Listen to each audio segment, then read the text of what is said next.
2 లక్షల రూపాయలు రుణం ఉండే. కానీ వాళ్ళు ఏమన్నారు, 9వ తారీఖు రాగానే రుణమాఫీ అంతా చేస్తాం, రుణమాఫీ ప్రతి ఒక్కరికి చేస్తామంటే ఇంట్లో ఉన్న ముగ్గురు ఉంటే వాళ్ళ ముగ్గురు పేరు మీద కూడా లోన్లు తెచ్చుకున్నటువంటి పరిస్థితి. అంటే కుటుంబానికి 6-7 లక్షల రూపాయలు అప్పున్న పరిస్థితి. మరీ ముఖ్యంగా గిరిజన కుటుంబాల్లో మహబాద్ జిల్లాలో, ఉమ్మడి వరంగల్లో మహబాద్ లో చాలా మంది వచ్చి బోర్డు వెళ్ళబోస్తుంది. వాళ్ళని నమ్మినం, ఇంట్లో వాళ్ళందరి పేరు మీద లోన్ తీసుకున్నాం, ఇవాళ మా పరిస్థితి ఏంటని చెప్పి ఘోరంగా ఏడుస్తున్నటువంటి పరిస్థితి లేదు. వాళ్ళందరినీ పక్కకు పెట్టిన వాళ్ళని ఎవరిని మాట్లాడతలేరు. చేసిన రుణమాఫీ కూడా కనీసం సగం మందికి రాకుండా రుణమాఫీ చేయడం జరిగింది. ఇక రెండవది ఇందిరమ్మ రైతు భరోసా. భూమి ఉన్న రైతులతో పాటు కౌలు రైతులకు కూడా ఏడాదికి ఎకరానికి 15,000 ఇస్తామని చెప్పింది. ఇవాళ 2 ఏళ్లు కావస్తుంది కాంగ్రెస్ పార్టీ వచ్చి. కౌలు రైతు పేరెత్తితే ఒట్టు. అంతకుముందు రేవంత్ రెడ్డి గారు ఎక్కడికి పోయినా సరే, ఏ మీటింగ్ పెట్టినా, ఏ గల్లీకి పోయినా కేసీఆర్ కౌలు రైతులను పట్టించుకుంటలేరు, మేము రాగానే కౌలు రైతులకు ఇస్తామని చెప్పింది. ఇవాళ మేము ప్రశ్నిస్తా ఉన్నాం, కౌలు రైతులను మర్చిపోయినందుకు మీకు ఏం శిక్ష వేయాలి?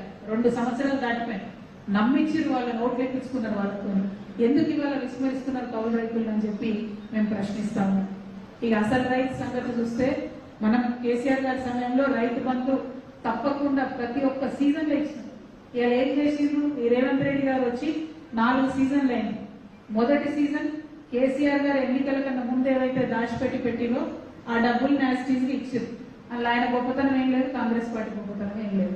ఆ తర్వాత ఒక సీజన్ కంప్లీట్ ఎగబెట్టారు రైతులకు. ఆ తర్వాత 3వ సీజన్ ఏం చేసిండ్రు, సగం మందికి ఇచ్చి అన్నట్టుగా ఇచ్చి వదిలేసిండ్రు. ఇక మొన్నటిసారి ఏం చేసిండ్రు, స్థానిక సంస్థల ఎన్నికలు రాబోతున్నాయి కాబట్టి మళ్ళొకసారి ప్రజలను మభ్యపెట్టాలి, రైతులను మభ్యపెట్టాలి, స్థానిక సంస్థలలో లబ్ధి పొందాలన్నటువంటి ఉద్దేశంతో మళ్ళొకసారి రైతు భరోసా ఇవ్వడం జరిగింది. అది కూడా వాళ్ళు చెప్పినంత ఇస్తలేరు, తక్కువ ఇస్తున్నారు. 15,000 ఇస్తామని చెప్పి 12,000 ఇస్తున్నటువంటి సందర్భాన్ని కూడా ఇవాళ వరంగల్ జిల్లా ప్రజలకు, తెలంగాణ ప్రజలకు నేను గుర్తు చేస్తా ఉన్నాను. మరి అదేవిధంగా ఇంకొక మాట చెప్పారు, అన్ని పంటలకు మద్దతు ధర ఇస్తామని చెప్పిండు. ఏమేమి పంటలకు మద్దతు ధర ఇస్తామని చెప్పిండ్రు, వరి ధాన్యానికి ఇప్పుడు 2,183 రూపాయలు ఉన్నది, 500 పెంచి దాన్ని 2,683 చేస్తామని చెప్పింది. మొక్కజొన్నకు 2,200 చేస్తామని చెప్పింది. కందులకు 6,700 చేస్తామని చెప్పింది. సోయాబీన్ కు 4,400 చేస్తామని చెప్పింది. పత్తి 6,500 రూపాయలు మద్దతు ధర ఇస్తామని చెప్పింది. మిర్చికి 15,000 రూపాయలు ఇస్తామని చెప్పింది. పసుపుకు 12,000 మద్దతు ధర ఇస్తామన్నారు. ఎర్రజొన్నకు 3,500, చెరుకుకు 4,000, జొన్నలకు 3,050 రూపాయలు ఇస్తామని చెప్పింది. ఇవాళ మద్దతు ధర గురించి మాట్లాడితే ఒక్క మాట కానీ, ఒక కమిషన్ కానీ, ఒక కమిటీ కానీ, ఒక అధ్యయన వేదిక కానీ ఏది లేదు. మద్దతు ధర ముచ్చట కంప్లీట్ గా మర్చిపోయాను. ఇవాళ రాహుల్ గాంధీ గారిని, రేవంత్ రెడ్డి గారిని డిమాండ్ చేస్తున్నాం. ఓర్గల్ గడ్డ నుండి డిమాండ్ చేస్తున్నాం. 12 సీట్లలో 10 సీట్లు మభ్యపెట్టి గెలుచుకొని పోయిన మీరు మద్దతు ధర గురించి ఎందుకు మర్చిపోయిండ్రు? మద్దతు ధర మీద తక్షణమే మీరు రైతు కమిషన్ ఆల్రెడీ వేస్తున్నారు. ఆ రైతు కమిషన్ చేస్తారా, ఇంకో దాన్ని చేస్తారా? అర్జెంటుగా కమిటీ వేయండి. మొన్నటికి మొన్న మిర్చి రైతులు ఇబ్బంది పడితే నేను కూడా ఏడుమామల మార్కెట్కి వచ్చిపోయినాం. అక్కడ నిలబడి మిర్చి కాంపౌండ్ లో నిలబడి మేమందరం డిమాండ్ చేసినాం. దారుణంగా దెబ్బతిన్న మిర్చి పంట ఈసారి రైతులకు ఇబ్బంది జరుగుతుంది, మద్దతు ధర ఏమంటే పక్క రాష్ట్ర ముఖ్యమంత్రి చంద్రబాబు నాయుడు ఏమో పోయిండు ఢిల్లీకి, తన్లాడిండు ఎంతో కొంత మిర్చి రైతులకు లాభం చేయాలని. మన రాష్ట్ర ముఖ్యమంత్రి మాత్రం ఏది పట్టనట్టు ఉండిపోయాడు. కాబట్టి మా నిజామాబాద్ పసుపు రైతులకు కూడా 12,000 మద్దతు ధర ఇస్తామని ఇలా చెప్పిండు, కానీ ఎక్కడ కూడా ఇయ్యనటువంటి పరిస్థితి ఉన్నది.